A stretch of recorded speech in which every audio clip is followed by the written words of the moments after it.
And this is part of a very exciting project called the Arch, and we are very proud to be, I think, the second station, or you can even say the first station after the grand departure. And we are very proud that you made it all the way up to Copenhagen. So welcome to the colleagues, welcome to Mr. Panteris, First Secretary of the French Embassy in Denmark also. Here you are, thank you, very welcome. Mr. Francis Vallat, we will speak later. Colleagues of projects that are here, and also not least Catherine Chabaud, Mrs. Chabaud, member of the European Parliament, very glad to have you with us.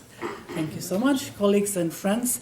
So we will have today a little introduction to the European Agency, to the European Environment Agency, where we are here today. We will have welcome words by colleagues, Mr. Panteris, Mr. Vallat, sorry. And through presentation of two of the 100 solutions that are part of this project. And then we will have a nice roundtable discussion about some of the topics that are addressed in the project. And as I said in the beginning, this is about systemic societal environment transition of our societies, a project that is it's the heart of this project, where you look at industrial solutions, and it's also at the heart of what we do here at the European Environment Agency. We are the knowledge providers just for that type of transition, and that's why we are very excited to be part of this and to be with you.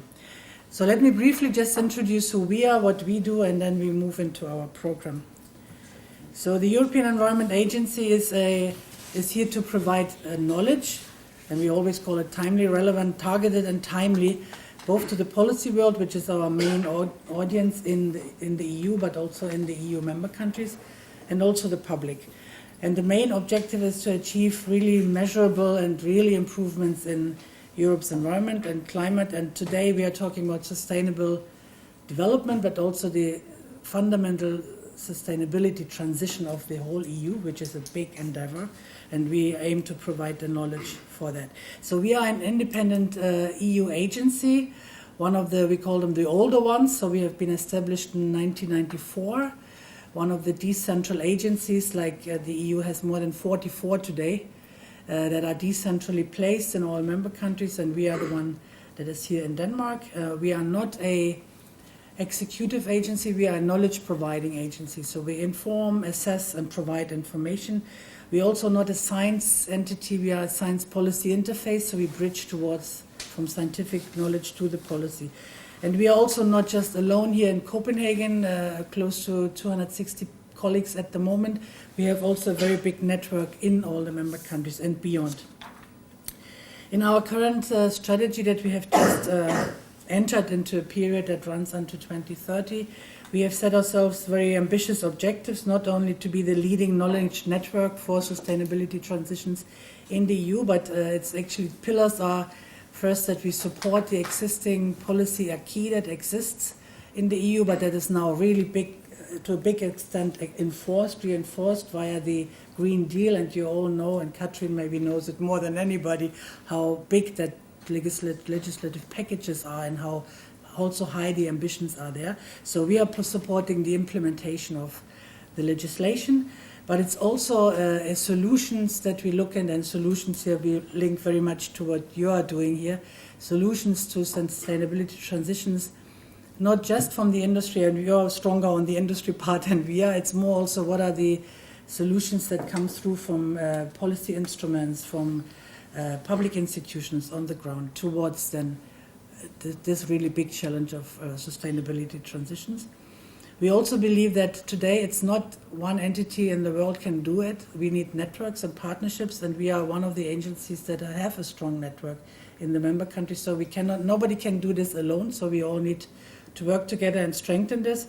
Then also, of course, the digitalization, artificial intelligence, technology that I'm sure we will see in these solutions. But this is also a part of our endeavor, and it's also helping us to achieve these really big steps that we need to take. And not least but last, it's also about how we resource and how we get the funds to do all of this work. That's what we have in our objectives. And in the areas of work, I would just say to understand for you that maybe we work on the whole acquis that you can imagine, from the environment files but also the climate files. It's a very big part of our work. But we structured it in these 5 dimensions, so biodiversity and ecosystems, and I just mentioned some highlights. We are doing nature reporting for the EU, water reporting, marine, oceans reporting. There's a new legislation upcoming, nature restoration law, where we look at ecosystems from a very different perspective, and we will be also, hopefully, or we are supposed to be the body that will then also report on this progress in the EU. In the climate change mitigation adaptation area, we are the body in the EU that reports on the climate and energy targets for the whole EU. Also the reporting body to the UN on the Paris agreements and all the targets that we have there. But increasingly it's also about adaptation or risks that we see when we evolve and when we see these effects of climate change really happening. And that is a growing agenda. There's a lot of work in the risks domain and also how the societies are preparing for a changing climate. And we know that the Parliament especially is very also interested in that work, especially the chair of the Environment Committee, Mr. Canfin, who asks us constantly, can we have data on how we see the sea level raises, what does that mean for the communities where your ship actually will travel in the Mediterranean and other regions. Then in the domain of human health and the environment, we increasingly we have worked on the traditional files there, you can say air quality, noise, and others, and we still work on that, but we increasingly make links to the health dimension. So what are the impacts on human health of all these pollutions? And that is a big domain that we are increasingly working also with other partners on. Then on the circular economy and resource use, it's also about how the consumption is affecting, our own consumption, but also the production systems that we are having, how that can contribute to solutions, but also is part of the problem, as we know. And there, for example, we do zero pollution. There's a new agenda in the EU about zero pollution agenda. We are also the body who is reporting for the EU on that.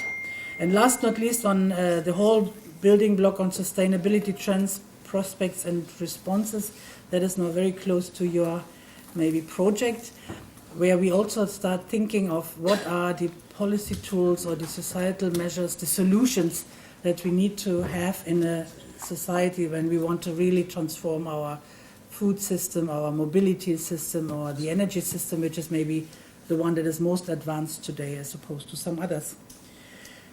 Just a few words about who we work for. I already said it's the main stakeholders that we have are the policy institutions at the EU level and also in the countries.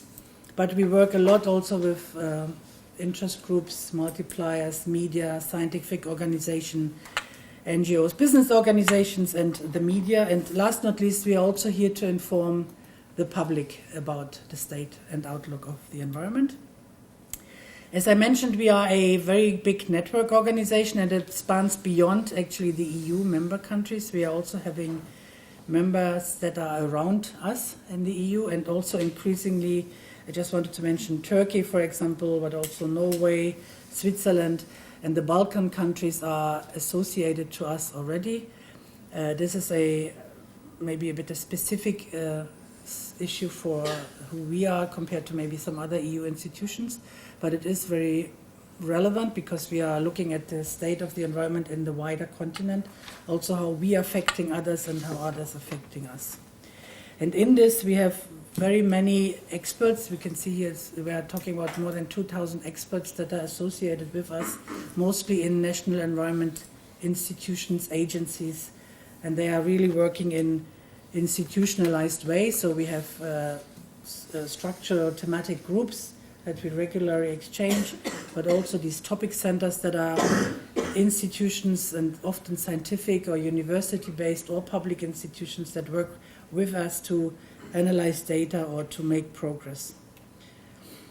In terms of what we do, here you see our flagship product we are producing. That's maybe the one that we have to do every 5 years. We produce the European State and Outlook report of Europe's environment. So it's a really comprehensive overview. Where are we in Europe in all these dimensions and what do we foresee for the future? The last edition of that was in 2020, and we are quite proud of saying that we believe that we know that we are referenced in the raison d'être for the Green Deal. So it's actually a knowledge base. It was a knowledge base for how then the Green Deal was framed and is framed. So our next edition of that is expected in 25, but there's many interactions in between and many other products and briefings and policy advice pieces and databases and viewers, etc., that we are producing and providing to the people who want it and need it, as we believe.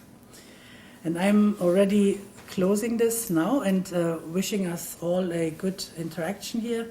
And I would like to maybe hand over to Mr. Panteris from the French Embassy for his welcoming words. Thank you. First of all, please let me welcome the ARC team. I think it's and thank you, of course, for to the Environment Agency to host these interesting talks.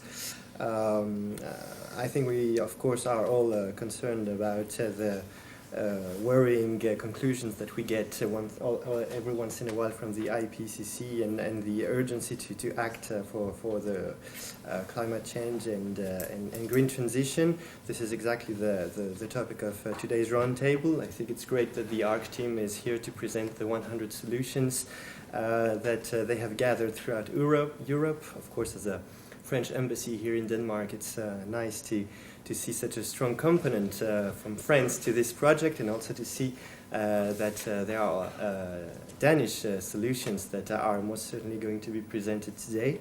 So this is, of course, nice. And what's nice about this project, and I would like to put also an emphasis on this, is the importance, as you mentioned, also to have all different stakeholders around, and not only institutions, but also actors from the civil society. So this is, of course, great to see that everyone is gathering in order to find the solutions. Of course, as you know, these issues are of very strong interest both from Denmark and France. Denmark has been involved, of course, in green transition and finding solutions for such a long time. In France, we are also very strong in this, and it has been shown also as well during last year's French presidency, where we have set these ambitious goals towards a more greener Europe. So I think we try to go further together in that path. It has been shown also as early as yesterday with the agreement that has been found between the European Parliament and the Council on the more stronger renewable energy. And of course, France, we continue to advocate for a greener Europe and a decarbonated Europe. So I'm looking forward to hearing what will be the talks that you will have today and the presentation that you're going to have. So thank you for organizing this, and welcome to Copenhagen, and have a great talk, all of you. Thank you.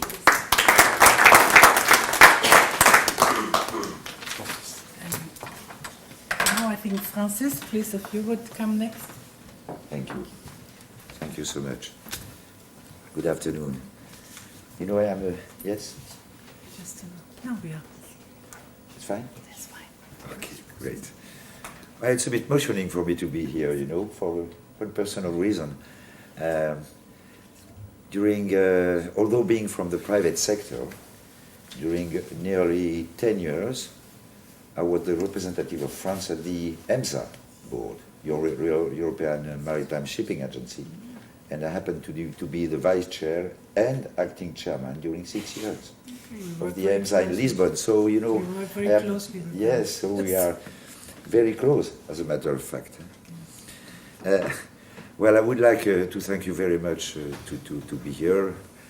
Greetings to the crew of our vessel, which will leave tonight from Copenhagen. Thank you very much, Katja, for welcoming us to this European Environment Agency. We had the opportunity yesterday, as I said, to give hand to each other and to raise this flag on board of the vessel, which was a warm moment, despite of the meteo, of the weather. but it will be a great reminder. And I noted that you said it again today, and every time it's a pleasure that you were and the agency is excited about the ARC initiative, which is quite rewarding. I think, Damien, you will agree with that. You know, the ARC takes its origin in the commitment of a few French entrepreneurs from the private sector, together with Damien Grimont, our great organizer, which were sincerely concerned, worried by the need to change our model of production, our model of life, to save the planet, the Earth, and the humanity from these disastrous climate disorders which you evocated. I myself have been engaged in maritime activities for many, many years. I was a ship owner at the beginning, but then I created the European maritime clusters, originally in France, and then the European network of maritime clusters, which has a lot to deal with the Commission. With Catherine, we were mentioning Carmen Uvela from the previous, with whom we worked quite a lot. So we are very concerned, and I can also tell you, as president of SOS Mediterranee, former president of SOS Mediterranee, I had not planned to mention that, but our friend Frédéric recommended me, which is an NGO, you know, SOS Mediterranee, which saves refugees trying to cross the Mediterranean Sea to find refuge on our continent. And if I agree to mention it, it's not only because I am proud of it, although it is very, very controversial, I know that, but because there are many reasons why people want to leave their countries, many of them, and risk their life to join Europe. But I can tell you that if we don't solve the climate issue, it will be by millions that we will see people from all continents trying to find refuge in areas where the climate will be livable. So it is also our interest, our selfish interest, to take care of it. Because we believe, the Arch, that it is time to really act concretely, this is our master word, we have decided to put our own capacities in a project that can seriously have important repercussions and help Europe to reach its objectives of zero carbon in 2050. This is why we say it in a humble way. We don't pretend to be magicians, but we contacted European Network, EBN, ENSP, etc., to identify, and then we also had a high-level jury to identify 100 innovative, a bit more by the way, solutions in five different topics, which are urban living and housing, food and agriculture, transport and mobility, energy and industry. Even I should not hide you that we are all coming from, initially from the world of the ocean. So of course we have a strong, focus, yes, on all what is ocean, which, as I said yesterday, is not that shocking, because after all, more than, let's say, 60% of the air that we breathe is coming thanks to the ocean. So we have received a bit less than, or a bit more, I don't know, well, about 300 proposals from originated from 22 and then 18 countries of European countries for solutions. So we have selected, and we shall present and support these solutions throughout the project. They have been collected now, they have been selected, and they will be presented all along our European tour with our friend there, Francis Joyon, and his team, and his what we call Ambassador Trimaran, and then they will be presented to the public in Saint-Nazaire, Nantes-Saint-Nazaire in France, after having been from Copenhagen to Piraeus and on the way in and way out, calling at various ports alongside Europe, and they will be presented in Saint-Nazaire at the beginning of June, together with what we consider as the first solution of the arch, which is called the canopy, which is this cargo with sails, which has been appointed, rewarded to transport the Ariane target. Not only pieces of Ariane target, but the whole Ariane target. This is what is new, in pieces. The canopy will be there. Unfortunately, she will have her mast only the months after, but anyway, she's a very original vessel, and people are very interested in discovering it. And we say, without being humble at all this time, that it is our first solution, because before this project, we had managed another project called The Bridge, and during this project, a few startups were under review, and this project was selected by our jury of The Bridge, and it has become this cargo with sails, and so it's a very, very concrete one. The third phase of the H will be a seminar on board of paquebot, on a cruise vessels. We don't like so much these big things, but they have an advantage. We see that you can welcome and put prisoners on board, between 2,000 and 300,000 people. 3,000. Sorry? Not 300,000, 3,000. Okay. Okay, sorry for that. Which will have to work together. And this cruiser will have one characteristic, which she will be at that time the cleanest in the world, with all the last adopted criteria, because the way before, 1 or 2 weeks before, she will have been delivered by the yard with all these new things for protecting the air, the sea, and not enough, but still the most modern one. And she will be slow steaming, and she will be. On board this vessel, we shall have this seminar with two main.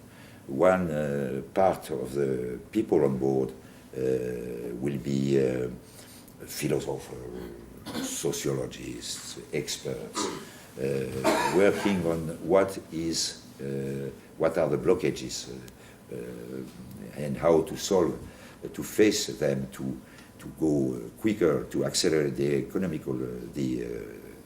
ecological transition. And the other one will be with all sorts of investors, financial people, with the companies presenting the solutions. And our target, and we hope to succeed at least significantly, is that when we arrive in Amsterdam, where we shall disembark, that most of these solutions will have found the financing. So, so it's not only talking, it's trying to make them really concrete. So the vessel, the vessel and the cargo, both vessels will leave together from Saint-Nazaire. You will have this seminar, and our passenger will disembark at Amsterdam, and then a strong delegation with the solutions and with many highly motivated companies will be welcome at the European Parliament, thanks to Catherine. We were there about 1 month ago, and we had very interesting meetings. We shall be welcomed by the European Parliament, where we shall present the solutions. One small detail to show you how sincere and highly committed we are, that initially we should not start from Copenhagen, but we were supposed to finish at Copenhagen, the voyage. But the reason why we did not do it, and why we did not do it with this big vessel, it's because Europe, because we are very much, of course, the European dimension of our project is also primary, but our Europe, which we love, is still not able to organize trains to have 2,500 passengers going back by train to their places. So we could not, although we had prepared everything for having a big event, we said we have to cancel it because we cannot possibly organize such an event and have so many people going by plane. By train. Oh, yeah. No. By plane. By plane. Yeah. So, well, I am a bit longer than expected, but you have understood that this seminar will be a sort of COP for solution, and we think we have sufficient replies to think that it will be quite successful, and then the end will be then on the 7th in Brussels with the European Parliament, and thanks to Catherine, you know, we are pushing her very much with some presence of also of the Commission around there. Big pressure. Big pressure. Okay, well, it was a bit in disorder, but you know, I feel so much in a way at home with you, with your welcome yesterday, that I allowed myself to be quite informal. Thank you very much. Thank you, everybody. Thank you for your hospitality, Katja, Petra, and Cécile. We are very happy to be there. I would like to call you about the partnership with the three partner institutions. The first one is a French one at Lampol, and the two European technopoles, Association of Technopoles, European Business Network, and International Intelligence Association of Science Parks. We worked with 250 candidatures, 22 countries, and we had 4 selection criteria to have a real environmental impact. And the second thing was we would like to have a structured team, have a business model, and the solution will be able to deploy on a large scale. It was the 4 criteria we would like. In their 100 solutions, there was 18 countries represented. You have the list here. Sometimes a lot of solutions come from France, 43, but we didn't want more than 50 solutions, and there was 43 projects come from France, and the rest of 80 countries of Europe. A big activity in Italy, Spanish, Portugal, and a solution, a Danish solution, we will present after the other. So there was a strong diversity by theme, donc industry, energy, mobility, health, and town and city. Just before, I would like to present each day, each week before the event in Saint-Nazaire. We have 10 weeks before Saint-Nazaire. 10 weeks. Each week we present 10 solutions. And we chose 10 solutions, very efficient in the 5 thematic to present you today for the first time. 10 of our 100 of the 100 solutions. And Pauline, you will present the 10 solutions, and after we have a prize for a Danish solution, and we'll present just after. Thank you very much.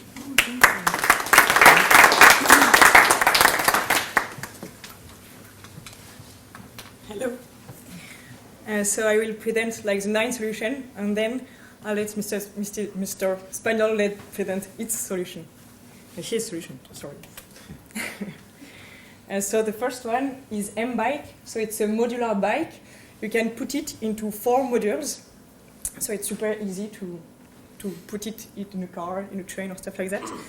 And you can have it in a muscular propulsion or in a 100% electrical assistance. So this is a great solution. Then you have Synergy Flow. Synergy Flow, like it's a battery which allows to store renewable energy, and it is made with abundant material and it's inexpensive material. Neolith, it allows to recycle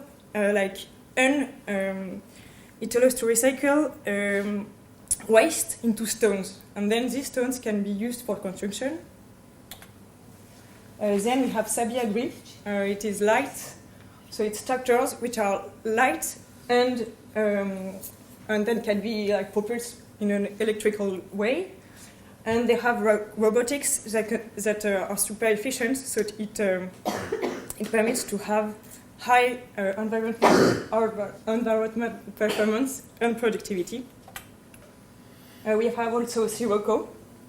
So Sirocco is a system which helps maritime transport to have the best direction with Winds, sorry?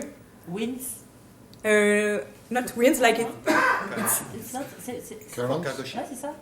Yeah, exactly. So it's like it uses artificial intelligence to calculate the best route to take.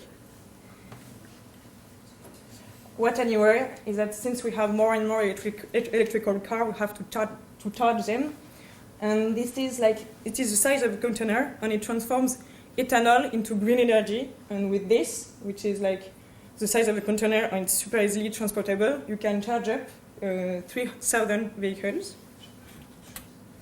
Revolt is a garage which repairs electrical or hybrid vehicles, and their goal is to be able to keep the same car for 100 years. Chrysalis, like it's a pyrolysis solution. So we know that if we put plastic to a super high temperature without oxygen, you can have oil, and this fuel can be used for cars and stuff like that. Seago Buffet Waste is like it's a smart system for restaurants or for hotels, and thanks to this, you can predict the food you will need to prepare, and so it reduces food waste. And so now we will present the Danish solution. The winner is? The winner is Madam Deputy, First Secretary, Director Katja, Monsieur Vallat, Monsieur Grimont, esteemed colleagues, and ladies and gentlemen. Thank you so much for this invitation and for the opportunity to come and speak with everybody today. I think this is an excellent opportunity and certainly a major stepping stone for CIVIS as we progress through the startup innovation journey. We started about 3.5 years ago with the CIVIS project, but it's not only 3.5 years old. We've been building on about 20 different underwater robots by the time we've been able to unlock these capabilities that we're currently able to unlock in CIVIS. And so it's really an exciting moment that we actually get to come out and talk about something that we've been working on for so long and so hard. What is it that we have brought with us? And it's sitting in my backpack. I've got an actual a prototype with me in my backpack, but I forgot it over there because I was so nervous. Bring it to you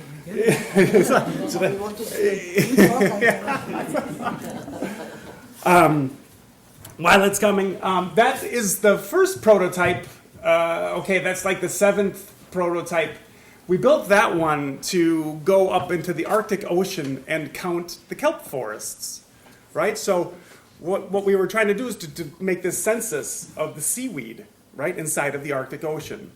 So the capability we developed on this mission was to be able to go really, really fast, right? And up in the Arctic, you've got the cliffs that are 100 meters high sometimes, right? So you have to have this rapid evasive maneuvering capability, or you're going to smash these things going really high speeds, right? And don't want to smash your robots. Today, they are being built now for the mussel fishing industry in Limfjord. So Limfjord is the fjord up in the northern part of Denmark, and it's Denmark and Europe's largest producer of blue mussels. So these are not farmed mussels, right? These are ones that exist and grow naturally on the seabed, right? So Denmark is Europe's largest exporter of these. And they're harvested we're talking about by the tons, right? So fishing quotas up there are about 90 tons per week, right? And they're fished behind these vessels. They're called mussel scrapers, right? Where they're scraping or trawling the bottom of the seabed, right? And they're ripping up everything to pull these blue mussels off the bottom, right? And right now, in Limfjord, there are about 35 of these vessels cruising around looking for mussel beds. And they have no idea where they are. And they're basically out spot sampling, running around blind. And this week, this fleet will burn more diesel that can fill this room, just looking for mussels. Right? So what are we doing here then? Instead of taking this random spot sampling technique, right? We can then use. Here we go. It appeared. You bring mussels? I didn't bring any mussels with me. But we pull this right behind a vessel, right? And so the vessel. Yeah, I got one of those too. The vessel, right? Then pulls it behind, right, at high speeds, right, up to 10 knots, right, through the water, and we're able to take video footage of the seabed floor. And then we've got machine learning algorithms from there to read the data. So to reading the video footage and the camera footage, right, to count the density of the mussels and to measure how big they are. So we're going to be able to build maps, right, for these 35 mussel trawling vessels. And instead of running around blind, we'll be able to tell them exactly where to go. We'll be able to forecast when they're going to be ready. Because the other challenge is that if they're under 4.5 centimeters, then they have to put them back in the water, right? Which is completely disruptive to rip them off the bottom and then to put them back, right? So we'll be able to figure out how big they are and forecast when they're going to be ready if they're not ready right now, right? Yeah. So, yeah, next slide. Okay, it's a fun one, right? So our idea here is mapping as a service. So, and the way we do this is we're running sonar off the front, right? So we're running sonar so that if we come across large obstacles, large rocks, cars, maybe ghost nets from fishing, other fishing trawlers, we're able to detect that and get out of the way, right?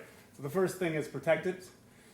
And then we'll be able to map where these rocks are, because the fishermen also, catch these rocks. In fact, there are organizations that deliberately go around and put these big rocks in the way so that to prevent bottom trawling. Right? Maybe you've heard some of that in the news over the last few years.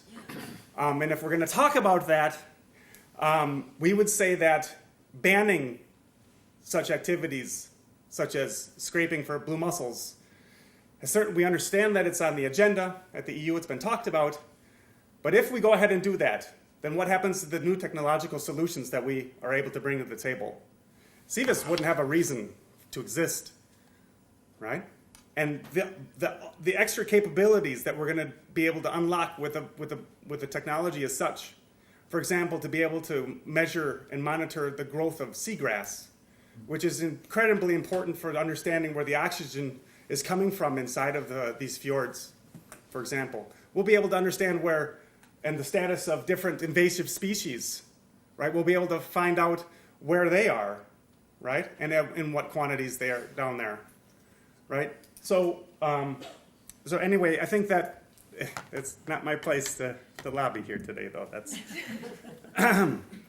but I think we're going to be able to do it a lot smarter.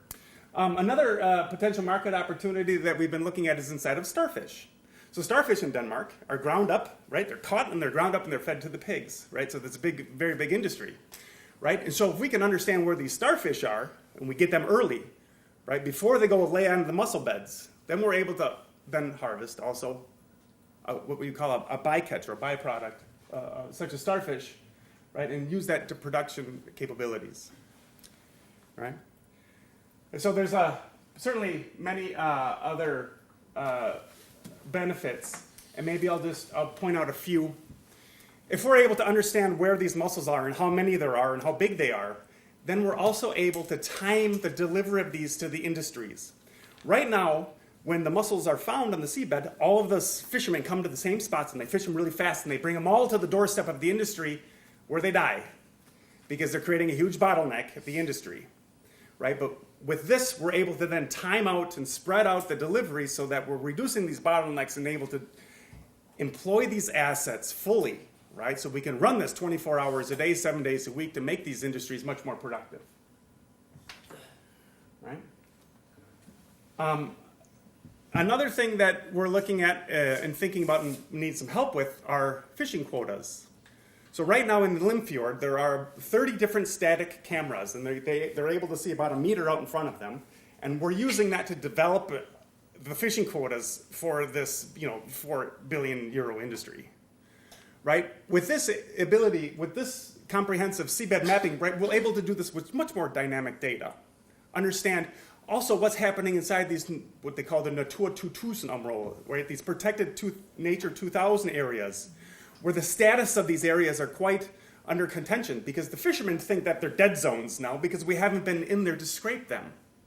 So what does that mean? It means that if we know that they've been overgrown and that they've fallen into wastelands and deserts inside of the Natur 2000 nature areas, then we can go in there and we can scrape those and we can bring those back to life. We can rejuvenate them, bring the biodiversity back.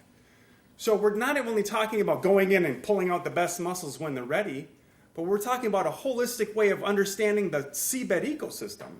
And how is it that we can use that to productively develop protein? Because protein it's growing by 7%. The demand for protein is growing by 7% per year across the globe, right?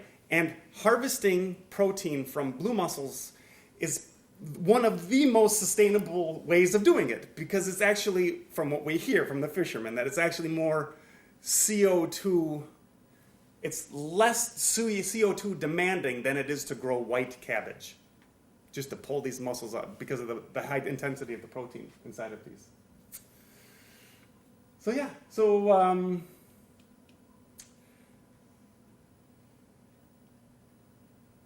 yeah, I think that's, there's also some other things that we could probably keep going on and on, but I think that there's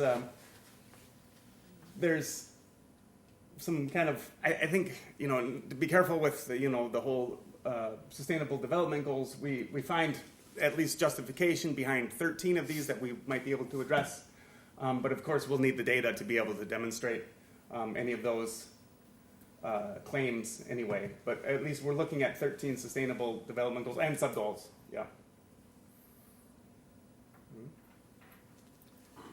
Super. And I think that beyond that, there's certainly some other interesting opportunities out there that can also kind of come into play, and from cable inspection to long distance because of the speed that we're able to cover, right? So we see also plenty of other opportunities and interest from different actors about what is it that we're going to be able to do when we have the Google Street View of the seabed. So with that, I'd just like to say thank you for the opportunity. My privilege and pleasure to hand over to you this certificate, which is a very modest one, but which is witnessing the fact that you have been awarded to be selected, and so that we shall help you now in the coming weeks and months, and later if possible. And I would recall also that you are obviously, as all the laureates, is it?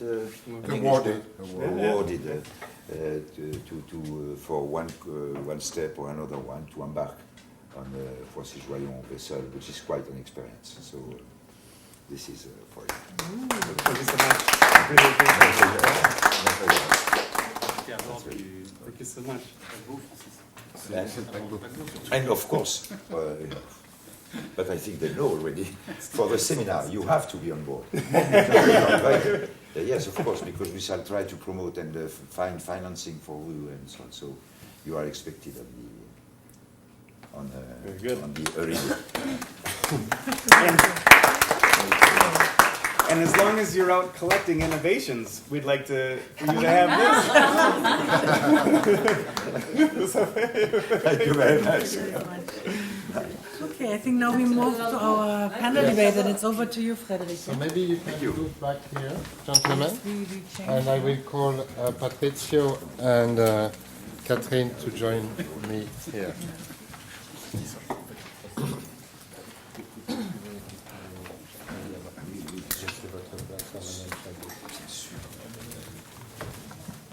So maybe Patrizio, you can be here, Yep. and Catherine, you can be here. J'adore. Tu peux débarrasser ton thé. Génial. Oh, Voilà. bravo, bravo, bravo. Regarde C'est une là. poubelle, t'es sûr? No. So thank you very much for this presentation. And I live in Brussels, and I thought Belgium was the country of mussels, but I understand that it's not. That's where we eat it. Blue probably. mussel. Blue mussel. Here. Yes. So thank you, and I think it's really great to have this presentation by the person who is developing it. Yeah. And this is the aim of the Arch, is really to bring the project holders to showcase their solutions, what they are doing, and this is the aim also of the seminar that we will have on the cruise ship, to really be able to show them. But Cécile, you join us also here. No? Thank you very much again for hosting this conference here. Now we are going to have a little round table. The idea is not to have long speeches, but rather We will try. small presentations, and then we can interact with questions and answers. This round table, like the presentation before, is broadcasted, so it will be published on our YouTube channel to be seen by everyone in Europe, hopefully a maximum of people. So thank you also for enabling this. And with no further ado, I will first ask Cécile Roddier-Quefelec, who has been key to the organization of this event here in Copenhagen, to tell us a little bit more about how the agency is supporting the green transition. We had the presentation, of course, by Katja earlier. This roundtable is going to be very maritime in a way, because we had the presentation of Civis, but we have with us Catherine Chabaud, who is not only a member of the European Parliament, but she's also a skipper herself, and a winning, an awarded skipper. Yes, I mean this lady only 3 months ago finished third of her category. Second, sorry. Là, j'ai pas winné, mais j'ai.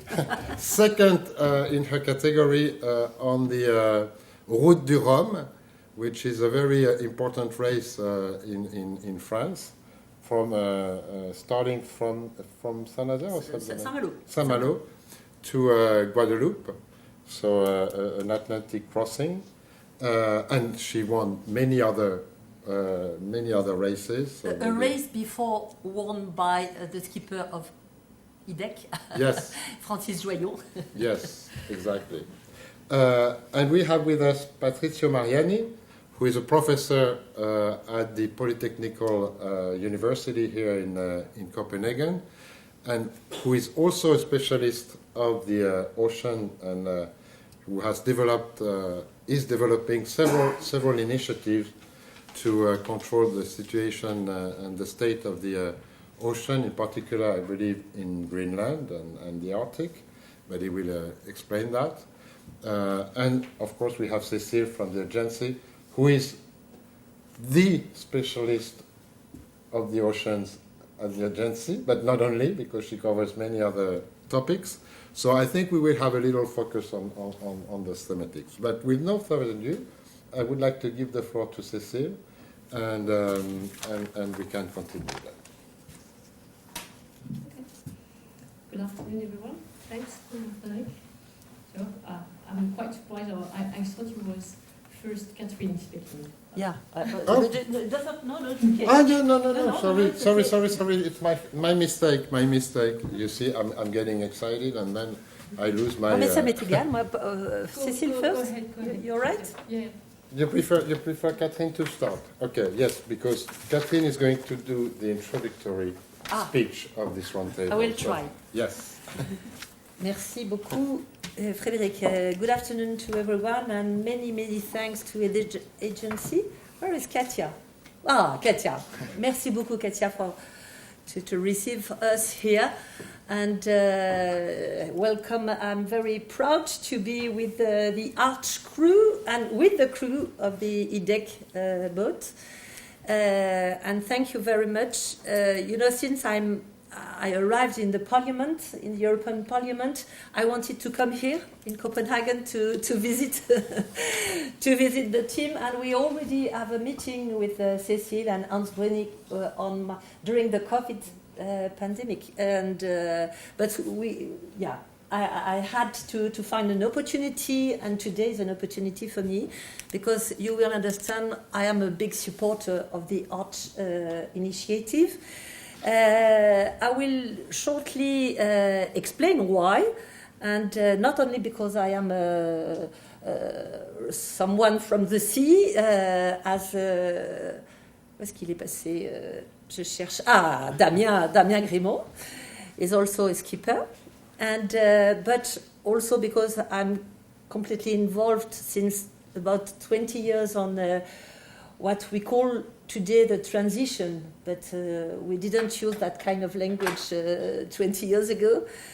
And I will also speak about what I'm working on shortly in the Parliament, not very far from our topics today. So 20 years ago, when I stopped sailing as a competitor, because of the problem I realized in our nautical industry, the problem was, what are we going to do with our old boats that are all made, not all made, but 80% of our boats are made in plastic. And I was wondering what we will do with the old boats. And I decided to work on an all recycle, eco-design boat. It was hard 20 years ago because nobody was very interested by that kind of problem. And since I was working in that topic, I've discovered that there were a lot of solutions, innovators, that were trying to push their innovations, but they didn't find support, financial support, and also consumers were not very aware about the necessity to buy that kind of boat and to push the industries to go in that way. So I understood that to highlight the solutions was very important, to help innovators and to help solutions to grow up. Understand? And so at that time I sailed around France twice, showing the solutions. It was a little harsh, the harsh project, but it was very interesting. And finally, I decided to take this mandate in the Parliament 15 years after, because I understood that we had to accelerate solutions and the framework to organize a framework of to help solutions to be developed. You understand? So since I am in the Parliament, I am in 3 committees in the Parliament: Environment Committee, Fisheries Committee, and the Development Committee. You know, we work on the relationships between Europe and the third countries. And before my arrival, nobody was speaking about the ocean issues on this committee, but there are a lot of ocean issues. And today I'm working, several topics I'm working on. Maritime transport. In the Green Deal, I think everybody know what is a Green Deal today. I have not to explain. That is the big framework we have, and the purpose is in carbon neutrality by 2050, and with a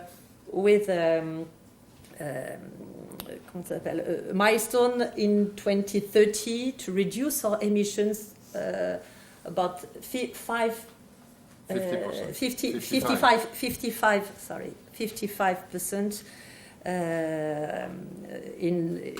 2030. So there are a lot of files with the implementation of the Green Deal, but probably Cécile will speak about them. And there was one on the maritime transport, and we worked on the market carbon, the ETS, expanded to the maritime transport, and I pushed for the creation of a fund to support maritime transport in its decarbonization. And today, with after the negotiations between the three institutions, we have this fund for the maritime transport in the ocean, in the innovation fund. So I was trying to push for an ocean fund. We didn't get the name, but we have the fund. And in that topic of the maritime transport, because I knew the solutions, the innovations like Canopy, this one.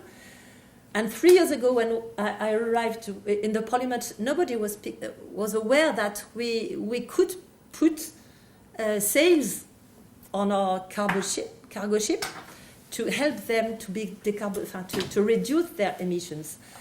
And we didn't. I don't think we didn't speak about the reduction of the emissions with those sails, but it's about 20 to 30% of the emission that you can reduce with that kind of sail.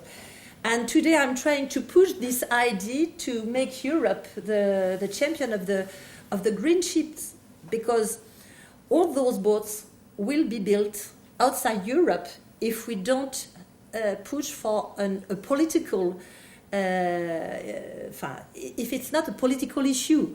So I'm trying to push our Commissioner Thierry Breton to be aware that he has, and the Commission have. I'm here to give some messages to the agency also. So I'm trying to push the Commission. Yesterday I was with the DG Climate and DG Marais as well. And I think Canopy, because Ariane Group was le donneur d'ordre. Comment tu dis donneur d'ordre? Le client, enfin le client, has been built in Europe, but the idea, the project is born in France. The shipyard is from Netherlands. The boat has been built in Poland. The sails are built in France, but in Italy too. The masts in Italy. So it's an all European project. But it has been hard to build it in Europe. But I'm sure that we can, if you align the Green Deal, REPowerEU, the need to refine sovereignty, to reindustrialize Europe, we should push for those, but to be built in Europe. That's one of my big fight today. Another topic is the blue carbon, and we spoke with Cécile on the blue carbon. The blue carbon, you spoke about the blue carbon, not on the blue carbon, but with your innovation, it should help the blue carbon to be mapping.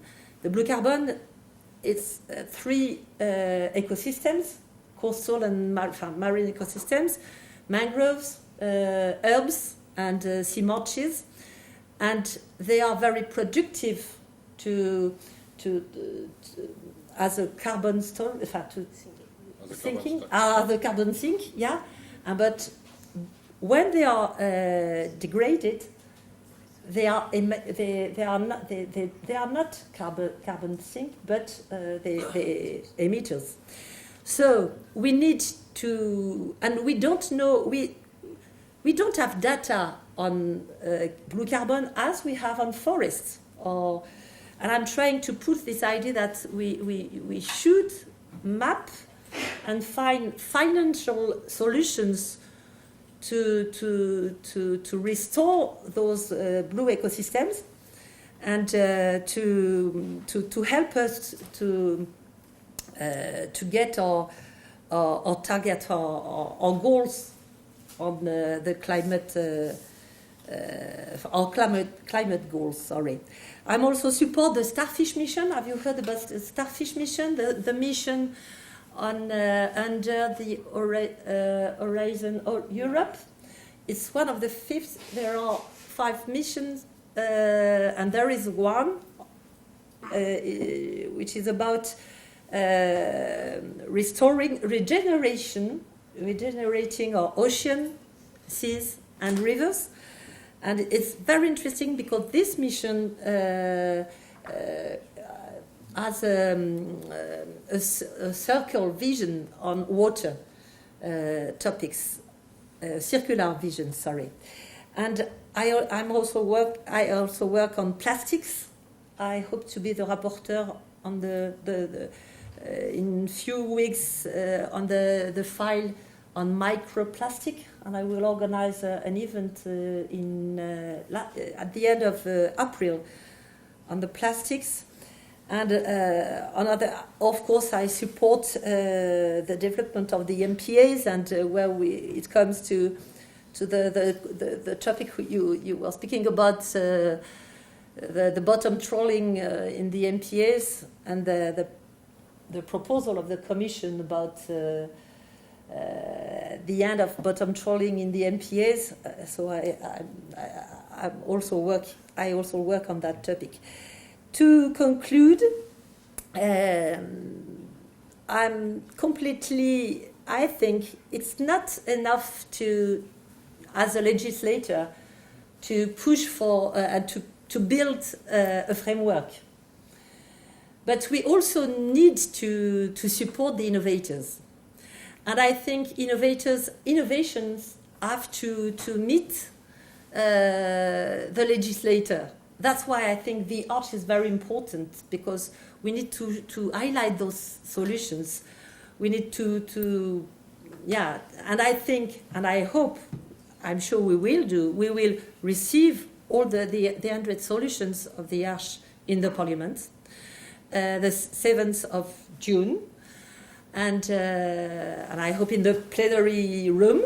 I hope so, and I think each time when I speak about the arch with my colleagues, they are very exciting. We don't have the video from Pascal Canfin we were speaking about, Katja, but Pascal Canfin is very supporter of this initiative, because as I am, and I hope you are welcome in the Parliament. I'm not Roberta Mezzola, but welcome in the Parliament. We will invite you, all of you, and we will need to have also not only the agency but also the Commission, and that's well. That's the end of my. You know, I've recycled my list, my voting list from this week. As a legislator, what do you think are the main blockages that you encounter between voting for something at the Parliament and seeing it in application? Because everybody, of course, speaks about the climate change, the need for transition, and nowadays, I mean, there are many people committed to that, but sometimes we see that between the wish and the commitment and the application, either it takes a long time, or it is endangered by some other things. So, what in your view would be the main blockage, and how can we deblock that? Probably the first one is the time, because we work too slowly, I think, as a legislator, because I wanted to take this mandate to find accelerators in Europe, because I think EU is a good level to accelerate the transition. And but I realize that we are not going enough quick to build the framework. It takes time. Democracy takes time. So it's good to take time, but somewhere we need to go faster. The other thing is probably because people don't really understand the economic benefits of the eco-innovations. And that's something I'm trying to make people aware, that there is an economic benefit in the eco-innovations. And I realize that some of my colleagues, for example, in the parliament, they just say, it's an interesting innovation, but what about the jobs? We will leave some jobs with this innovation. So we have to show not only the solutions, but the benefits of the solutions, I think. And probably another thing, people, there's a sentence supposed to be from, I don't know if it's from Victor Hugo or Schopenhauer, but an innovation across 3 situations. At the beginning it's stupid, after it's dangerous, and the third time it's evident, the evidence. And I think today there is a momentum for those solutions, but we have to be, as we are as sailors, we need to be, comment je vais dire ça, to take risks. We need to take risks. We need pilot projects. We need to give a place to the innovation, to the innovators. You understand? We need to be courageous. That will be the. I turn to Cécile. Cécile, you want to speak from there, or you want to come here? I can speak from there. Oh, it's up to you. Yeah. Okay. Thank So you. please. So good afternoon, and thank you, Catherine, for the words. So from the European Environment Agency, I like to highlight 2 main points on the way we are looking at the marine environment, maritime sectors, is to look at it from a systemic point of view. So we are trying to, as a knowledge organization, to try to identify the multiple pressures that are having effects on the marine environment, and to describe that combined effect on the marine environment. So having this systemic, holistic view of an ecosystem is really the core of our work. So it's going beyond just looking at the state of the environment as such, but really trying to make those connections with the various pressures, climatic pressures, overexploitation, invasive alien species, etc. And try to look at them from a spatial perspective, so that we can use that analysis in view of being able to do an ecosystem-based management. So there is the link with the actors, the ones that are taking measures, so that there is a direct link with where activities take place, where are the pressures, and what can be done about it. And also having a very fine elements of this cumulative impact that occur, so that we are able to not just look at acute problem, so pollution issue, and we find a solution. No, we are really looking at it across and trying to see those connections. So it's what the marine team here is doing. So we have a couple of publications trying to give those messages to our main stakeholders. So our latest State of the Sea and Marine Messages has been really pointing out those elements of where we can identify multiple pressures, and also being able to put more words on the implementation gap that you were mentioning. So yes, we have the acquis, so all the legislative package that has good intention on different aspects, but implementation is usually missing, and missing within this systemic perspective.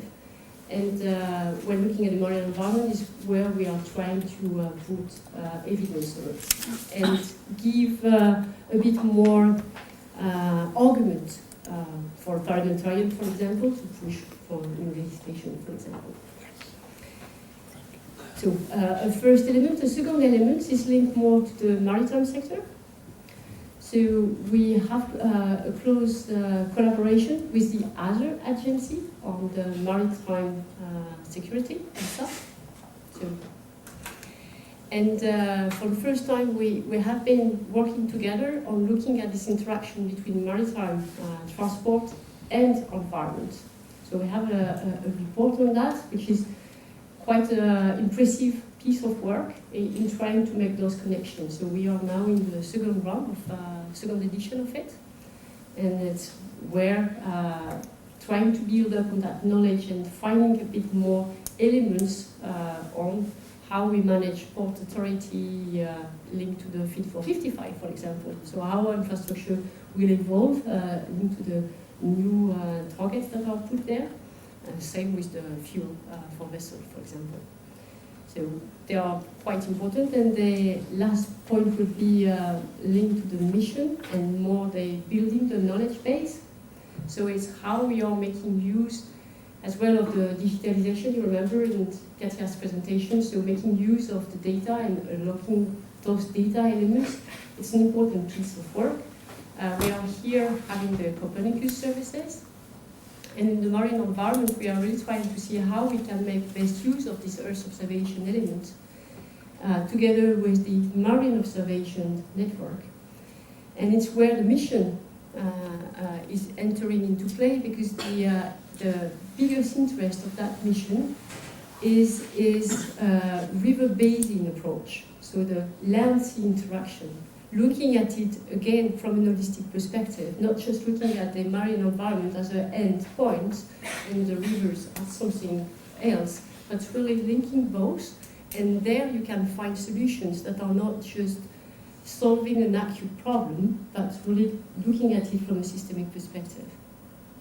So it's what we are doing here. Thanks. You mentioned, and also Katja mentioned earlier, that the European Environment Agency is not an executive agency. So how would you define your capacity of influence? I know that we talked before about the Green Deal and the fact that the agency provided the Commission with the content of the Green Deal. But I can imagine that sometimes it's quite frustrating when you produce knowledge and information and it's not completely taken by the policymakers. But how would you define that position in the institutional landscape of Europe? So we are an EU agency, so we are not working in isolation at all. So all the work we are doing is either in an existing EU process, so we will be part of a working group of the Commission. So this is where we can bring the knowledge and have this first influence. And then the other bit of work is so to take risks, if I can say like this, and try to identify those or anticipate those issue topics that are not necessarily yet tackled within the proper legislative process, I would say, and really build on that. So gathering the scientific knowledge around that and make the point. And it's where stakeholders' engagement is really important. So it's to be able to have this conversation from the various stakeholders to Parliament, colleagues from the commissions, the scientific world, NGOs, users, basically, to build up that case and eventually make an impact. It's what we are aiming at, our strategies, build on that, and being able to be policy relevant and have impact. And it's what we build. Thank you. Thank you very much. So now I'm going to give my place here to Patrizio. Patrizio, we met him the first time we came to Copenhagen with my colleague Patricia, and he said, well, you know, I have something that maybe I could propose to you, is to use the flagship EDAC to put a little device on the boat, on the ship, to screen the state of the water, and this is something that he does in other cases.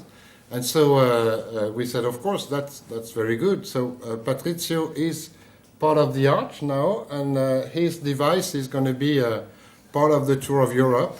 So, but he will explain better than me what he's doing, how he's doing it, and what we can do to help him. Thank you. Well, I understand many in this room are a skipper. Since one of the bottom line of my speech here is that, I mean, we are all in the same boat. Having so many skippers, I mean, feels like safe. Yeah, I'm actually very pleased to be part of this initiative. Also because I really believe in these kind of cooperations between public sectors and private sector in general. We know, I mean, we have been discussing already that not only the ocean and the environment and the green transition, they have been all very present on all political agendas at the moment. But it's not enough to have them on the political agenda to achieve a true transition. This transition can only be achieved if there are many people involved and thinking in the same way and taking the responsibility for their actions. So this also means that, I mean, these linkages between what we do in academia and research and understanding some of these problems, you mentioned the multiple pressures there and things. I'm very much familiar with the project that I'm coordinating. I'll show you that in a second. Linking all this knowledge with the wider society and the industry in particular, I think it's key. And I also like the framework that the Arch has set in terms of identification of solutions for problems and how to apply these solutions and maybe create job opportunities out of these solutions and create innovation. This is also something that I strongly believe, and is something that in my group, and I have a lot of students here today with me and colleagues, we are doing that continuously in the lab. Try to see how things we develop in the lab can actually go out in the market and find a way to make a better life. I mean, in the same way that we have seen before in terms of robotics and underwater robotics for mapping and other type of sensing technologies. So I'm really pleased to be part of the Arch. I think I sit well within the Arch in a sense. But I also want to show you a couple of ideas, and as was mentioned, I mean, we had this idea of using maybe the trimaran to scanning water quality, in particular actually we had the idea to address dissolved organic material, which links also with the blue carbon that was mentioned before. But I also want to suggest more generally, and I think Catherine, you mentioned before the importance of the maritime sector in Europe and the importance of having innovation in the maritime sector. One of the elements of innovation is to really design the new ships in a way that they are also a platform for data collections. That's especially important for the ocean because the ocean is huge. More than 70% of the Earth's surface is ocean. More than 90% of the habitat available for life is ocean. Life itself was generated in the ocean. So it's truly something that we need to have better knowledge about, but it's difficult because it's huge. So having a public-private partnership on data collection, this is something that maybe can generate a lot of innovation, and Europe can take the flagship on that. One of the ideas is also something that we are developing in the project that I'm coordinating, which is called Mission Atlantic, which has a very general focus, which is the sustainable development in the Atlantic Ocean. The idea is to map all the pressures linked to climate change, but also other activities. And in doing that you will see surprised in terms of how many pressures human activities like fishing or desalination or military operations, how many pressures and impacts can create on the ecosystems. So in Mission Atlantic, we are trying to put all them together in this multiple stressor framework that Cécile mentioned before. One of the elements in Mission Atlantic is also technology. So the stuff you see there, it's called a wave glider. It's a surface robotic device. You use difference in wave energy to have propulsions. So you use very little battery and has solar panel for that. So it's fully green in a sense. And we are using it to scan the ocean across many latitudes, if you wish. We are deploying it at the end of this month, well, next month, April, in the Azores, and it will sail to Gran Canaria, collecting acoustic data that you can see here. I mean, this is more maybe for expert eye to understand what it is, but this color pattern is basically presence of fish or presence of other marine life. So we will deploy it in the Azores. It will sail all the way to Gran Canaria. We will download some of the data there, but we will put it back in the ocean, and it will sail again to Cabo Verde and maybe to Santa Elena. That's the plan. Mission Atlantic is in fact a partnership across the entire Atlantic that also involves partner in South Africa and other countries like Mauritania as well, but also in Brazil and in South America. Argentina is also connected to the project. So that's an example of how we can use platforms or different things with the new technology that we have, the new sensing, to actually collect data at the unprecedented resolution to understand better some of these ocean processes. In that respect, I think actually based on the discussion and the notes that I took, there could be some synergy maybe with the agency in terms of understanding some of the products that we have and try to put them into the science to policy interface. Maybe also accepting the invitation to join and organize some activity in the parliament. That is something we have done before, and we are always willing to do it again. But I'm here also with another hat, so as a DTU professor, but also as a coordinator of this Mission Atlantic, but also as the president of an organization which is called Euromarine. And I was talking about Euromarine yesterday. Actually, it was generated by this network of excellence that we had in Europe before.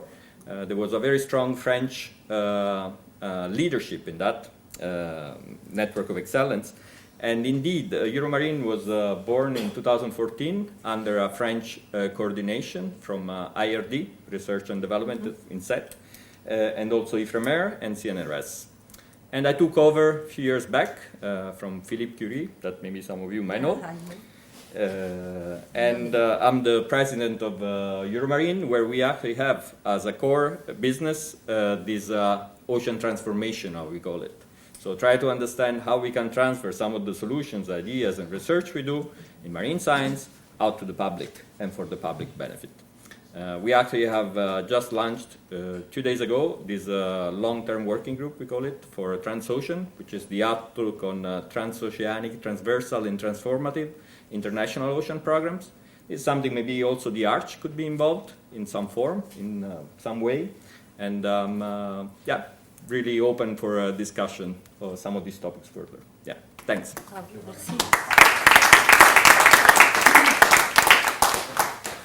Thank you very much, Patrizio, and thank you for mentioning Euromarine, because I didn't mention it, and it's very important. And I think you have something to work on together on this, Catherine, certainly. So now I will open the floor. We have about 20 minutes for questions and answers. So I don't know, it's always difficult to have the first question, but please don't hesitate. I know you are working with Patrizio, but maybe you have some questions for Catherine and Cécile, and I welcome Francis Royan, who has joined us, who is our ambassador across Europe, with his team and with his ship, which is our flagship. We can say that. Okay, so question? Yes, Katja? I can start. Sorry, maybe just to break the ice a little bit. So I was quite attracted by these solutions, by the presentation by you guys, from your side with the drone, but also now from this abilities that we can now monitor the ocean so well. I was not aware about that, so I wonder a little bit how can you reflect about the potential of that, because we at the agency, we work from space monitoring a lot, and we know that we can see certain things, but not the ground of the ocean. So can you reflect a bit what would we expect from that monitoring in the future, or will it get worse, or do we have more opportunities? What's kind of the future of that monitoring? Yeah, well, I'll start and maybe you can add on top of that. That's indeed a very good question. Also, it's I would take it a little bit before that. I mean, how much do we need to observe to understand some of these processes? Clearly, I mean, the ocean is too big. We will never have the chance to observe everything at all the scales that we need, which goes from a few seconds to decades. But some of these solutions, they actually allow you to adapt the type of sampling program that you want to do. So, for example, if there are things in the ocean occurring in terms of like a phytoplankton bloom or a small-scale eddy, so-called, I mean, turbulent flow, etc., in the ocean that is generating while we are observing something else, you can adapt these devices to make detailed observations about these processes. And the potential is huge. We have not talked yet about the so-called ocean economy, but the ocean economy is something that is booming, I mean, in terms of economic potential, in terms of job creation. Most of this ocean economy touches upon aquaculture, fishery, transport, but most of it is also about new type of technologies in dealing with these in this environment, which are typically quite harsh. I mean, and there are new robotic solutions generated basically every day. One of the risks in this is that there is a lot of fragmentation in terms everyone is making his own device. At some point, I think that there will be some more uniform type of solution. There will be a winner out of this multiple competition. But I mean, it will be like a standardization of some of these observations.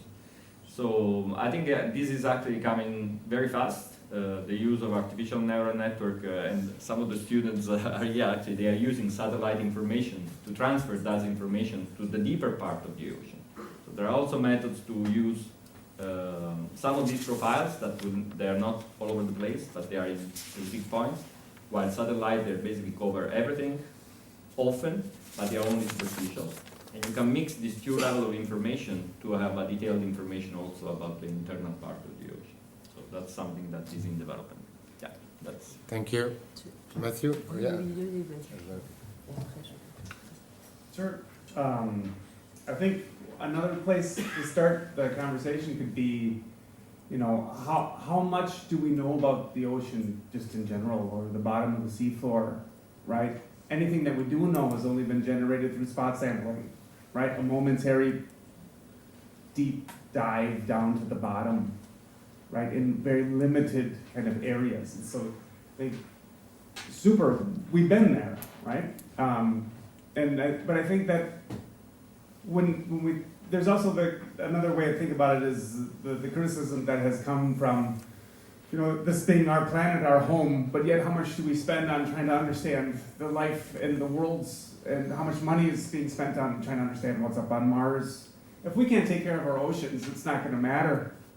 Because, I mean, it's so critical to the ecosystem and our climate system that if we don't take care of what and know and map what we've got here on our own Earth, and anything we're doing up there it's too little too late anyway.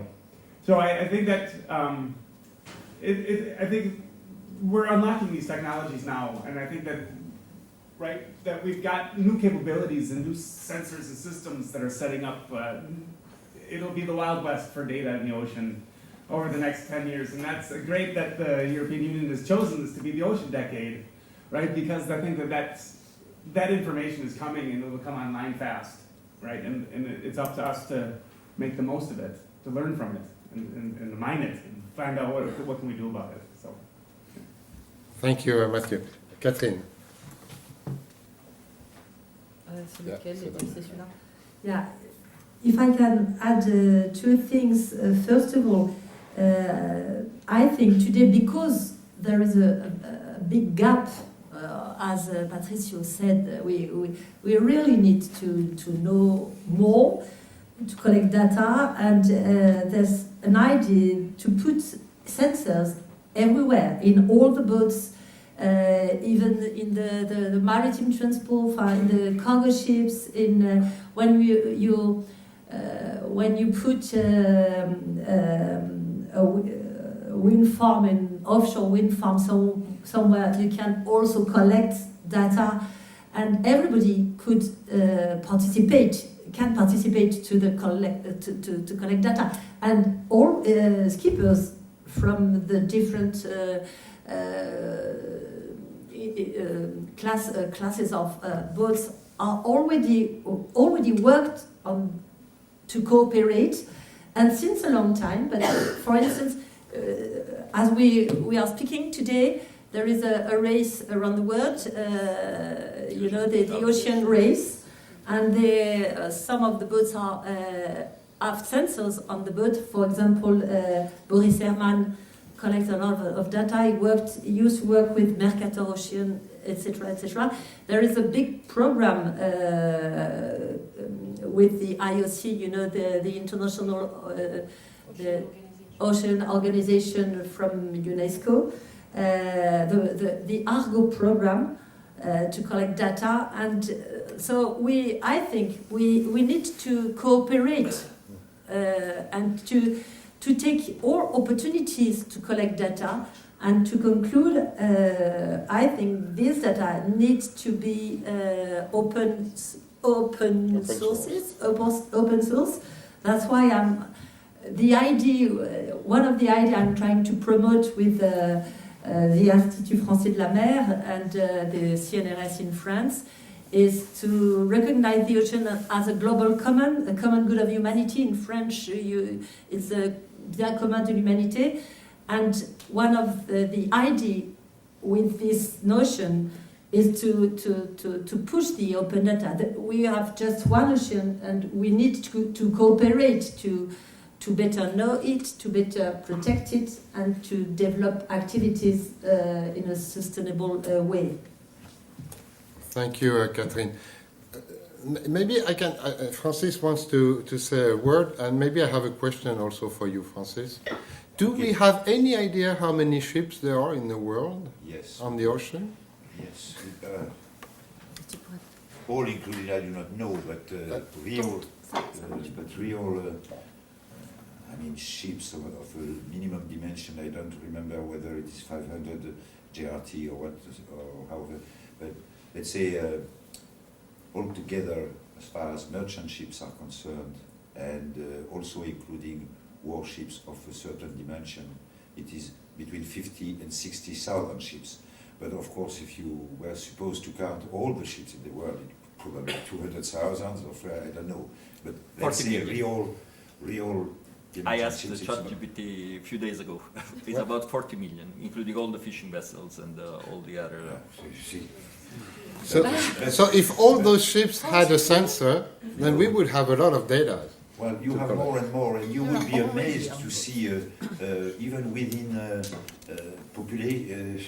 type of actors which were not concerned at all, or not even feeling concerned still 10 years ago, like we can see, for instance, the French Ship Owners Association. They have gatherings about every week to equip vessels with sensors detecting squales or all sorts of things.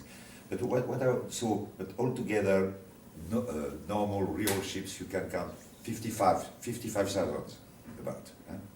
Now, about what was just said, usually one says that we know roughly 5% of the oceans. It's far too much. As a matter of fact, it's about 2% really at the metric level. So it's very, very, very little. But the good news is that whilst it was discussed still, what was it, 2-3 years ago, about, or even last year again, about a moratorium on deep sea mining. on research.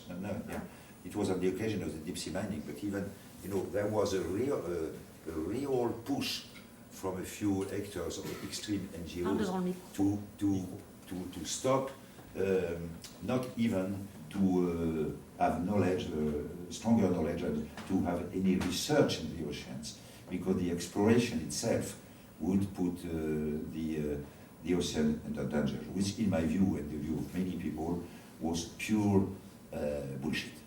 And the good news is that at the same time where you had this discussion, which now obviously will lead, without mentioning the position of France about totally forbidding, but I am following this file very closely.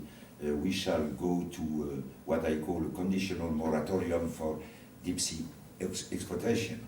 But at the same time, it has been decided that there would be a strong increase at worldwide level for knowing better and exploiting the oceans, based on a very simple criteria, that the oceans are today under fire, they are really under attack by plastic, everything, and that if you want to protect them better, you have to know them better. And this has been adopted and very well illustrated at the last BBNJ conference in New York, the conclusions of which are very clear as far as this aspect is concerned. And without waiting the fact that this convention would be signed and then ratified, which could take another 5 to 10 years, so it's quite a long process. Quite a few main actors have already announced or preparing, depending on actors, big budgets for the knowledge of oceans. The USA have done it, China has done it, the European Union has done it, France has done it, and it's big amounts. Altogether, it's a few billions, which without waiting for the ratification. So this is one point. And the second point, which is close to the heart of Catherine, is that this BBNG Convention is the second text in the world after Montego Bay. This was for deep sea mining, but this BBNG, which is to protect the spirit, the intention is to protect the biodiversity, is also very clearly based on the concept of mer bien commun de l'humanité, is really introducing a new dimension, which is the one which, by the way, postponed the signature with a few months. At the end of last year it should have been signed, and then it was extended, because the developing countries were not sufficiently associated. And based on that concept, and I was very optimistic, and for once I was right at the end of that, I was sure that it would be signed, because the strength is to push toward the recognition of that concept, and then on the right of the developing countries to be more associated, has been finalized, and then it has been signed. So in both respects, we always have bad news. These points are good news, although, of course, we have to be very careful, because it's a long process. Mm-hmm. But the good news, again, is that the bloc of countries have decided not to wait for the end of this process. Thank you, and good afternoon to you all. I'm a scientific advisor in the agency. I'm not going to comment on this dialogue around surveillance and monitoring of the oceans, etc., because there will be a lot to say, and I think I would like to correct the overall feeling that we don't have enough to know where to act. I think we have developed ocean monitoring, at least from a European perspective, to such a level that our knowledge is pretty acute. Mm-hmm. So we know with Copernicus. Yeah, so we have good indeed sort of observations to make very clear statements, and this is what we bring to Catherine and the likes, to the Parliament, to the Commission, to the countries, to say that through our kind of marine messages, we know what we are sort of targeting in terms of intervention logic, etc. And I would like to link that to my question then, which is about this fantastic initiative, which is very much about the solutions. because I think we are all clearly, for the case, on the same boat. Overall in Europe, we have indeed a kind of policy orientation, a policy direction, which is about transforming the system. And the system is definitely transforming society, transforming our production and consumption systems, because we know that we are going to the war, not everything is sustainable yet, and we need to sort of have a plan to say how do we transition from a kind of system which is collapsing to a system that will be indeed delivering on sustainability issues, right? And for that, more than monitoring the issues, because we have plenty of that, we need to start monitoring the transition. Right? So, and monitoring transitions pass through indeed the understanding of what will be the effective solutions. So, absolutely great that you are coming up with a plan to sort of say, we are going to select 100 solutions and we are going to sort of communicate widely and to make sure that these solutions will be fully sort of implemented. Right? Great. But from an agency perspective, looking at the European overall, what we have realized over time is to say that we are pretty good at developing solutions, but we are failing into scaling up these solutions to really serve the purpose of the transition. So what we can really help each other here is really to sort of find a way, what we call the transition pathways, where indeed there will be a kind of real scaling up of solutions which very often are micro-sectoral or very local. And to sort of bring that to the level of systemic change, there is still a long way.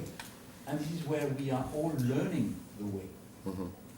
So we need indeed this dialogue to make sure that identifying solutions that might work needs to be flanked by a reflection on to say how is it to work at the level of the system overall. Right? Yeah. So, and this is the case for our food system. Right? This is the case for our energy system. So indeed, farm, sea farm for windmills, etc. This is great. But if we try to transform all oceans in sea farms, not even sure that's going to be enough. But are you not so ready? The key question I'm coming to here is to say that when you will have this seminar about the solutions, please bring in this notion of scaling up, to say what is there for us to keep on dialoguing. So there will be a huge engagement, a huge commitment to sort of seeing how these solutions can work for everyone. Yeah. Yes, of course. Your word to comment on that, because it is so true, and it will be on the table. I myself thought of what I would like to put on the table, and this one is. But I don't think what you are raising is the matter of, as a matter of fact, we would need, to have this scaling up, determining priorities. And what you raise is the matter, which of course is total utopia, but is not why we should not work on it, which is a worldwide governance from the environment. And not only it's a long way, but it's a long way. So if we only speak about the target and never about the steps, my question would be what on the seminar, if you were there, what you see could be the steps to go towards, because it will be a step by step. We have to be concrete on that side too. And my only statement as far so far is to say what we should work on because of this objective, on which I think we would all agree as soon as you really go into it. This is the only solution. You have to put the things in the right order and so on. So what are the next steps to go towards international, comment on dit, gouvernance? Governance. And it is not because it is an utopia that we should not work on it right now and to find the first step. And we have a few examples of international governance here which are working. So we shall not discuss it now, But that means because if you also only mention this target, it will never progress. that means also having regulations that everybody agrees to apply from a Which international is government. one of the main characteristics of the maritime life. And we all believe, Yes. whoever we are, I mean, Catherine, probably all people who are involved, it only works when it is universal regulations. Because if not, you will have derogations, you will have disrupting of competition, and then it is locked. Mhm. That's why the IMO, for instance, is working only through universal regulations. Yeah. Catherine. Yeah, very interesting question. I think there is two things very important. The first one is what Cécile was saying, the systemic approach. The problem is you can have a lot of solutions and innovations, etc. But sometimes you just answer to one purpose, and you could answer to different purpose. For example, I'm trying to put this idea in a offshore wind farm. You can develop also aquaculture and etc. And for your information, this week at Monday, as a member of European Parliament, you can propose a pilot project. And I put one on this topic because it doesn't exist, even if the scientists propose the solution since many years. So I think we need to think out of the silos. The problem, and probably it would have been an answer to your question, Frédéric, about the brakes, etc. For example, in this Fit for 55 framework, we work on the FuelEU Maritime, on maritime affairs. FuelEU Maritime, so the alternative fuels, but also we work on AFIR, and we work on RED, and we are sorry for the acronym, but we should, and in another files, we work on biodiversity topics, but we should work together on energy and biodiversity, etc. So, of course, you are completely right, we need to monitor the transition, but to help the solutions to grow up, we also need to benchmark the solutions. And it's a question from me to the agency. Won't it be possible to have a mapping of the solutions all over Europe? Because if you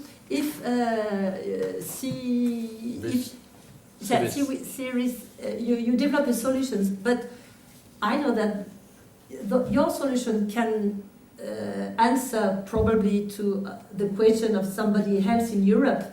And I think when I was working during 5 years on eco-design sailing boats, the Voilier du Futur, it has been very hard for me to know if somewhere in Europe solutions existed. Why? Because is it in the core of your no, it's not. It's not possible to. But we need to map the solutions. No? Okay, Cécile. Yeah, that will be great, Catherine. And I'm afraid that is enormous work. And from a solution perspective, when it comes to technology, is the work of the GRTD. End of the mission. So one clear goal of the Horizon Europe mission is really to bring all of this technological proposal all together in a quite coherent framework. So RTD is far much better placed than us to do that, because they are also the one funding the different activities, projects, developments. And being able to, that will be a colossal work to be able to identify all specific different solutions, because they are extremely specific and local, as you were saying, so that doesn't work. But the mission, I think, the fundamental rationale of the mission is really there. So to try to identify these clusters of research and development that can be scaled up. And with this idea of really looking at it from source to sea. So not just looking at how a sensor can be useful there, but how all over the chain we can use observation to pull together all of that. Because at the end of the day, what we want to do is not a myriad of observation that you cannot process because they are not comparable, that they have been put together for a very specific purpose and only for that purpose, so you cannot use this for monitoring anything else.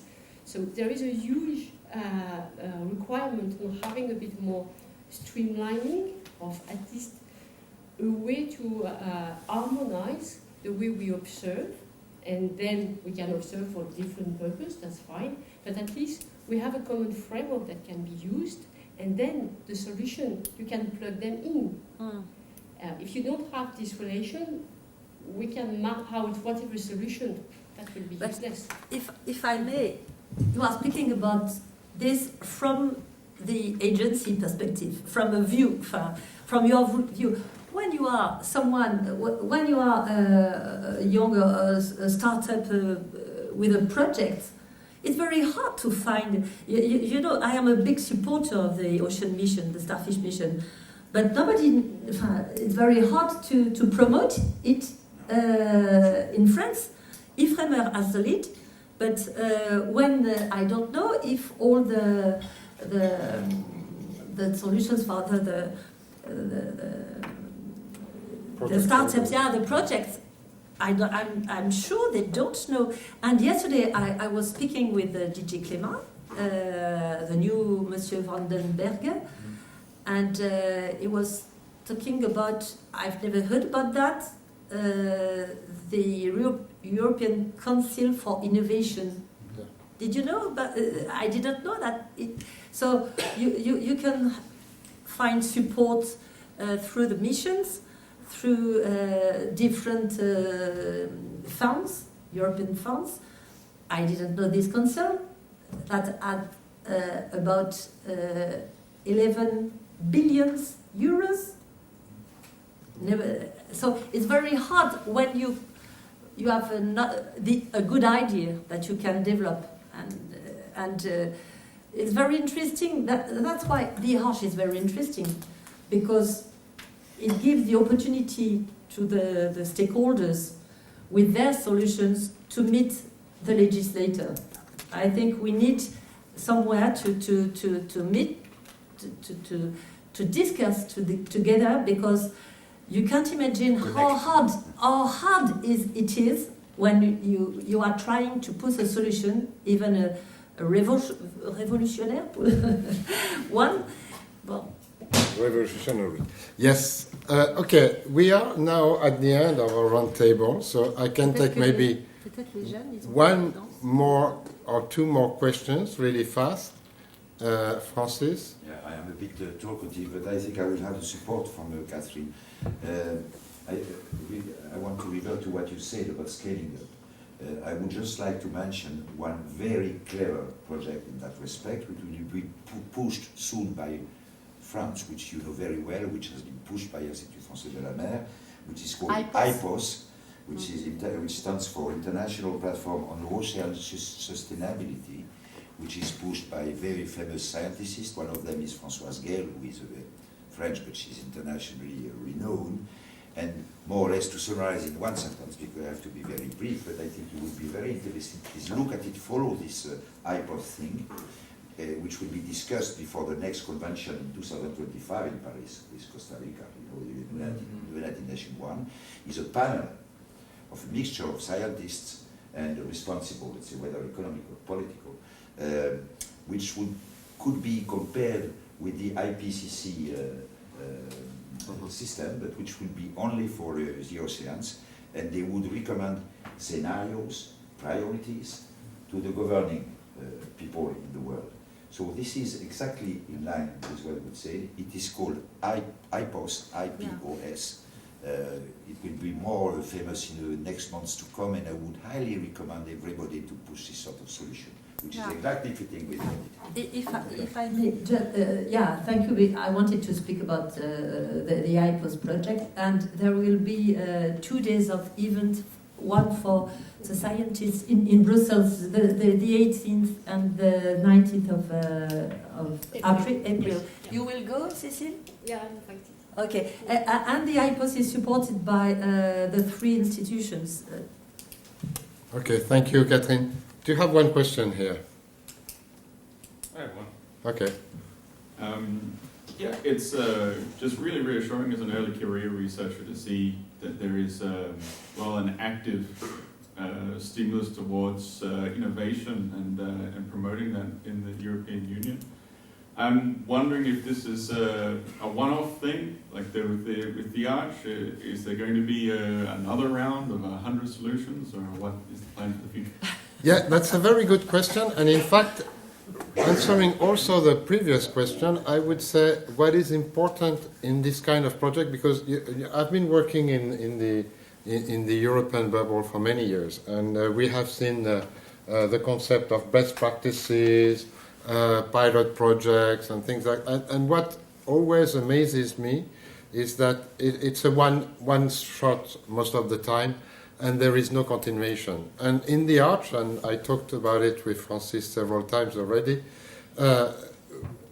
what we would like to do is, of course, have this big 3-month event where we show innovation, where we support the projects, where we bring the projects together with investors, with partners. But we need to think, and we need to work on how we're going to do a follow-up and ensure a monitoring of what the solutions are, and this. But of course, we're a private NGO organization with limited capacities, and certainly Damien will comfort me into that. So if we can find some support, additional support, maybe from the European institutions, certainly we would like to have this continuation and to be able to monitor and develop the solution, because you were talking about scaling up, but it's also about duplication. How can we help civis not to stay into the fjord of northern Denmark, but go maybe in the islands of Greece or somewhere else? I mean, maybe not for the blue mussels, but for something else. So this is, the kind of things that the Arch would like to do, and where we could have an impact. Catherine? Yeah. As a supporter of the Arch, I will complete. I think, first of all, we have to complete these round Europe collections, etc. And there's something very important. It doesn't. Is the 3 days you will spend on the boat. You already experienced to gather people in a jail, in a jail, as you said, in a boat, because there will be a momentum gathering people with and I think it will be very important to bring on board some people from the agencies, the agency and the European Environmental Agency, also from the DG Climate, the DG, the DG Mare, etc. I think the commission, people from the commission should go on board, because this is very. I think in the parliament it will be the feu d'artifice, but the firework. But I think this time on the boat between Saint-Nazaire and Rotterdam will be very important. So I can push you to go on board. And that's where we will be the next phase, of course, of the program. But so we are now at the end of our round table. Maybe I can ask Damien to say a few words to conclude, or Francis. Yes, But Damien didn't speak a lot, so he can speak. Just to say, it's important to change our behavior too. Solution is one thing, but we have 3 days. It's not enough, but we have 3 days to think about the change of our behavior. Mm-hmm.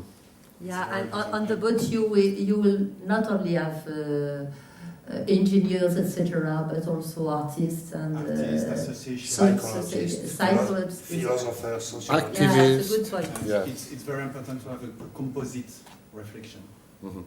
Bravo, And Victor. perhaps I want to thank Francis, because the European tour is very hard. Francis, Mer du Nord, difficult.